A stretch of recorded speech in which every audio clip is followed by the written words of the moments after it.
Hello मंडळी, कसे आहात तुम्ही? तर आज मी इथे पनीर भुर्जी बनवत आहे।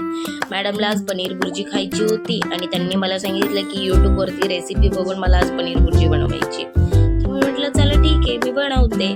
तर मी नॉनस्टिक भांड्यामध्ये 2 चमचे बटर टाकलं, त्याचबरोबर याच्यामध्ये 1 चमचा बेसन टाकून याला चांगल्यापैकी सॉटे करून घेतलं। त्याचबरोबर मी 2 कांदे आणि 2 टोमॅटो बारीक चॉप करून घेतले, ते टाकले। त्याच्यामध्ये 2 मिरच्या टाकल्या हिरव्या आणि अद्रक लांब लांब करून त्याच्यामध्ये टाकलं। पुन्हा त्याला सॉटे केलं मीठ टाकून।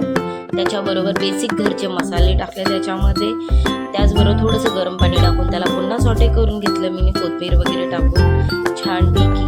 पुन्हा मग त्याच्यामध्ये फ्राईड काऊचं मी पनीर यूज केलेलं आहे ते टाकलं त्याच्यामध्ये, हाताने थोडंसं मॅश करून पुन्हा त्याला मस्त फ्राय केलं। पुन्हा त्याच्यामध्ये पाणी टाकलं मी, पुन्हा फ्राय केलं आणि मग त्याच्यामध्ये मस्तपैकी अशी फ्रेश क्रीम टाकली, कोथिंबीर टाकली आणि थोडंसं आमचूर आणि थोडंसं मीठ टाकून पुन्हा मस्त फ्राय करून घेतलं आणि अशी छानपैकी डिलिशियस आपली पनीर भुर्जी तयार झालेली आहे, क्रीमी एकदम। तर तुम्हाला कशी वाटली माझी ही पनीर भुर्जी बनवलेली? तर तुम्ही खाल तर खरोखर तुम्हाला खूपच आवडेल ही पनीर भुर्जी। तर इथे मी माझं किचन आवरून घेत आहे, मी इकडे स्वयंपाकाचं काम करते। माझी अशी 4 घरातली कामं आहे स्वयंपाकाचीच फक्त। त्याचबरोबर मी व्हिडिओ पण बनवत असते। तर तुम्हाला माझा व्हिडिओ कसा वाटला मला नक्कीच कमेंटमध्ये कळवा। बाय।